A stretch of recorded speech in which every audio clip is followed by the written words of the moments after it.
For posterity's sake, I'm going to continue with stories about Frederìck Cecil Moody, my dad. And these stories are being shared as historical facts, not anecdotal, not for comedy value, not for anything but to provide my children and my grandchildren and grandchildren's children the opportunity to know their lineage, their history. So here goes. Frederìck Cecil Moody, being the youngest of probably a half a dozen kids, Fred was very loyal, very loving, very affectionate. And the intensity of that loyalty was tried a few times by outsiders. His brother Dwight was closest in age as the males of the siblings go. And Fred and Dwight would occasionally go out and do some things, fishing and different stuff. And in Searsport, Maine, there is a pond called Opeechee Stream, also known as the Mill Pond, because at the dam site on Route 1, there is a restaurant called, well, it used to be called Jordan's, but was a mill, and therefore it became known as the Mill Pond. But Opeechee Stream was what the Native Americans, the Penobscot Indians, called that body of water. On the west bank, there is a trail that used to be used as a snowmobile trail. Before that, I think it was a game trail. But for this story, on the west bank, there's a gap between spruce trees and some hardwood trees.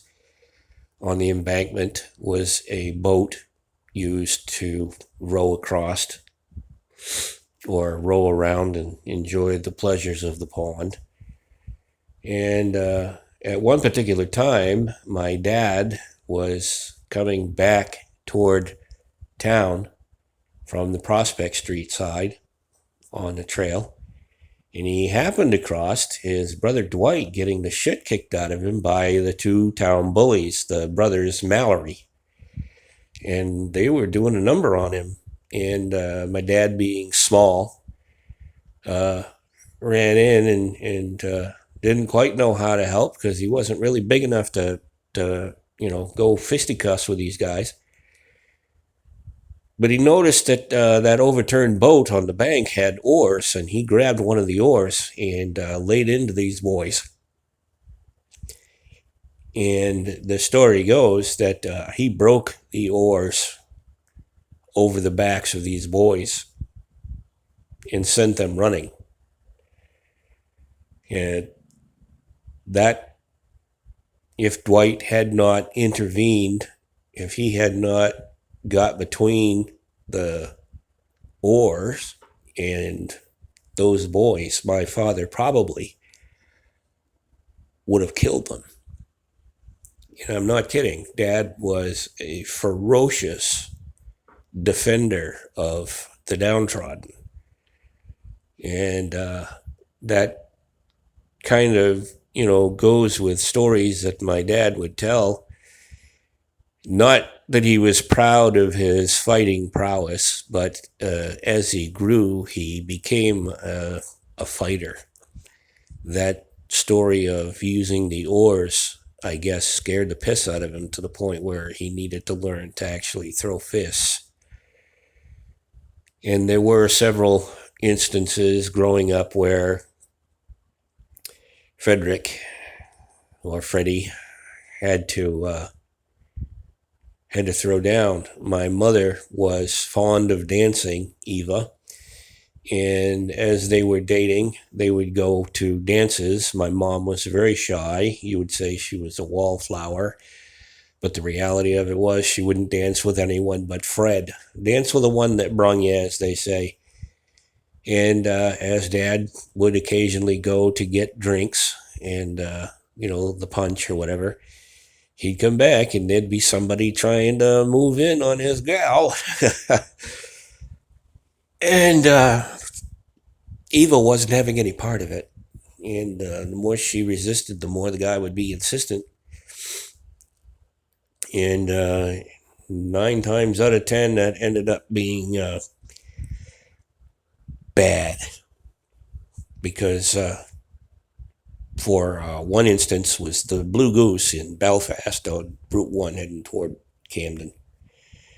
And Dad took the guy outside, and as they stepped outside, the guy swung, kind of a cowardly shot, and Dad ducked, and he came up with an uppercut and knocked the guy out.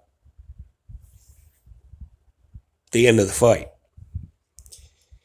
But as it turns out, Dad also Frederìck worked with 2 boxers. One was a Maine Golden Gloves champion, and the other was a University of Maine champion. And it wasn't that, Dad was teaching them how to box. It was that he was sparring with them.